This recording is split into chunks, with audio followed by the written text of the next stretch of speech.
Okay, we're just getting ready for dinner and we're going, like I said, we're going to the restaurant that Taylor Swift went to when she came to Baltimore last time. It's an Italian restaurant. And so I have this red lipstick that I literally bought because I was trying to find out what red lipsticks Taylor wears. And I found out she wore this one. It's NARS Liquid Velvet Matte Lip Pencil. And the color's called Dragon Girl. So she wore it to the Met Gala when she went in her 1989 era in that really gorgeous pink gown. She wore this lipstick, and so I got it, and it is like the holy grail of red lipsticks. It goes on, even though it's matte, it's like not drying, like it goes on really smooth and it stays on so freaking well. So I knew I had to wear it obviously when I'm going out to the restaurant that Taylor Swift ate in. So I'm putting it on now and then we're heading out.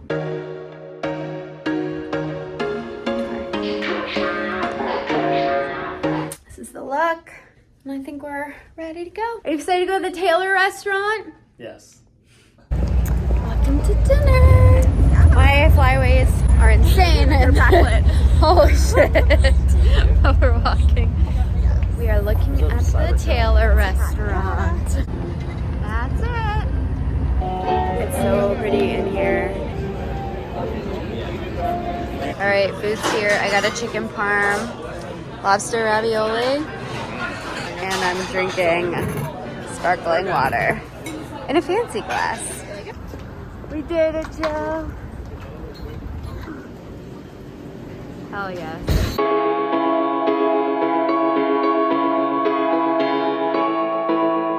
Okay, we're checking out of the room, and I have this very obsessive habit that whenever I leave a hotel, I go, okay, everyone stand outside with the bags, and I do this intense scan of the room to make sure that we didn't forget anything. My necklace is caught on my button. And I just found Eddie left a t-shirt and his Toronto Maple Leafs hat.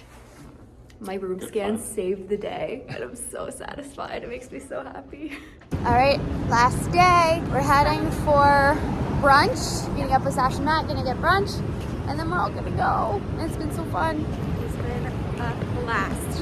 Everybody! Good morning, Baltimore! We're at brunch, and we have the whole little patio to ourselves, and it's really cute. Sun is shining. Okay, we're on our way home. Road trip is over. We're not gonna get home until probably like midnight. We have a long drive ahead of us. Such a fun weekend. Hey, Cass? So much fun. I have a few sober takeaways.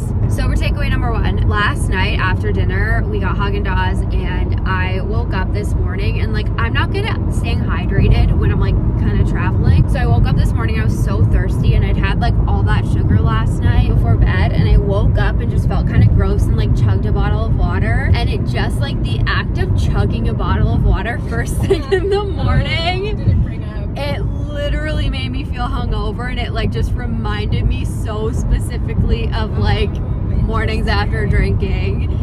So that was funny. And then the other one, I was telling them too in the hotel room that our walk back on Saturday night with all the drunk people celebrating Halloween, you were the one who said like that made you so glad. Yeah, I like was shocked at how like happy I was to be so happy I'm sober. Hey. But I'm like, it's funny because at the beginning of the night, I'm still somebody who like can sometimes feel a pang of like, oh, Some like FOMO. the first crack of the beers. Yeah. But I really didn't feel like that. And I love that. That's a big Yeah, win. And it's big. Cassie's a few months away from 2 years. Yeah, and exactly that, just seeing the people walking and like bar hopping, and they're on their phone, they're crying, or they're like throwing There's a girl up, crying, and yeah. they're just like getting into trouble.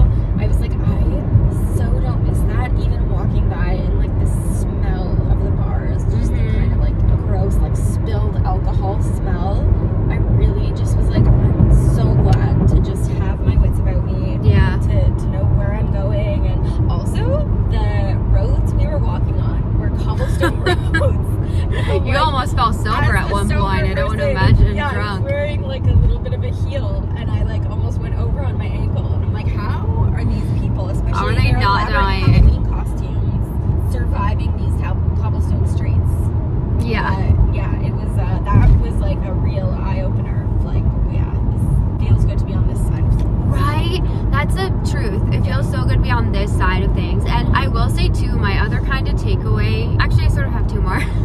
My other takeaway this weekend was, so we went to that NA bottle shop, which like I loved. It like made me actually really happy to be in there, and like alcohol-free drinks saved me in my early days so much. They helped me so much. I loved non-alcoholic wine because I missed wine so much and I needed it to like fill that void. And I haven't really drank alcohol-free wine for a while. And the one that we got, so it's Gießen 0% Sauv Blanc, and I was drinking it thinking to myself like, okay, in my early sobriety, this wine would have been a godsend for me, because to me at almost 4 years sober, it tasted kind of like real wine to me, which I'm sure actually back then it wouldn't have felt like as close, but it tasted so real to me that I didn't enjoy that. Like, I think that early on, You didn't like the feeling that you were drinking. Yes, this is the thing. Early on, I wanted something that made me feel like I was drinking alcohol without drinking alcohol because I missed it so much. And now I feel like I'm at this point where like I didn't like the feeling of like, oh, I'm like pretending to drink wine, or I'm drinking this alcohol-free wine. I'm like, I don't want any part of drinking anymore. So it didn't feel like anything I needed. And so I think like my takeaway was like, yeah, I've really shifted in that way. I still love a sparkling water, even in a fancy wine glass. That's fine to me, but I don't want to feel like I'm like anything that makes me feel similar to drinking alcohol. Yeah, because it gives you that like placebo effect of like it's the same or similar taste. And you're around people, and it's like it tricks you into thinking that you actually are doing something almost. And it almost felt, I don't have a better word than like, it almost felt kind of icky to me. And like, I'm saying this with zero judgment for people who love alcohol-free wines. Like that was like one of my most helpful tools in the beginning. It's just that like I've shifted to this place where like drinking is so not something I want, that like I didn't like the feeling of like, oh, let me have this alcohol-free wine and like mimic, I don't know. So I probably don't feel the need to do that again. So that was interesting. But I will say too, kind of just like overall summary, that I always really notice now after like a little sober trip or a sober weekend away, is like it's either one of two things now at this point, where I either just like don't really think about drinking, like it's not on my radar, or I have moments of like being grateful. Yeah. Like even this morning at brunch, the first thing he was like, do you guys want Bloody Mary, mimosa? Yeah. And like the thought of a mimosa, I was like, ugh. And I used to love mimosas, but like I just feel like I've like retrained my brain so much to not associate it with those same good things. And I'm not saying I never have moments anymore of like, oh, like remembering a good time or a little romanticizing thought, but like it's just like not something I want. So I'm like neutral, or I'm like, oh, so glad I don't drink. So glad that's like not a part of my life anymore. So that's my Baltimore takeaway. And now we have a long trip ahead of us.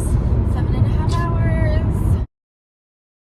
Okay, we just stopped off at Starbucks and we were ordering, and there were like, there's a tray and there were 2 little cups, and I was shamelessly like, are those free samples? And she was like, oh, they've been sitting out for a while. I'm gonna make you 2 new ones, which was so sweet of her. And they're pumpkin spice lattes. Cassie has never tried pumpkin spice anything before. Never. So I'm like, don't try it. Yeah, we're gonna try it on camera. I've never tried it because I've never thought that I would like it. I don't think you're gonna like it. Okay. Cheers. Cheers. Verdict?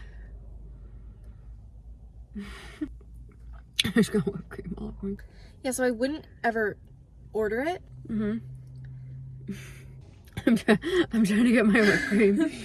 I wouldn't order it. It's not, I'm not like ew, but it's not my jam. I get 1 pumpkin spice every year just to be festive and say I did, but I don't love pumpkin spice. But I love that people love it. I love people's love of pumpkin spice because I love other people's joy. So I'm all for pumpkin spice season, but this will be my 1 pumpkin spice of the year. I feel like if it didn't have all the like cinnamon or nutmeg or whatever it is on top sprinkled, it would be more enjoyable for me. Although I'm like, I don't really like it. Here I'm downing it. Cassie lost her pumpkin spice virginity on this trip. 1 for the books. Cheers to that. 2 years. Cheers. Oh, hey Toronto.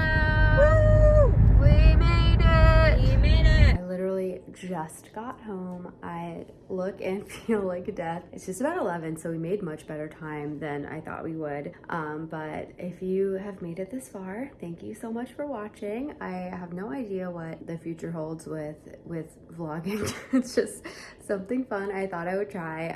But if you enjoyed it, if you made it this far, then be sure to do all the things, subscribe, give it a thumbs up, leave a comment. If you want to see more vlogs, or if there's anything specific you would want to see of me doing sober things, then let me know in the comments as well. And that's it for now. I'm gonna go get ready for bed, get cozy, chill for a little while, and I will see you in the next video. Bye.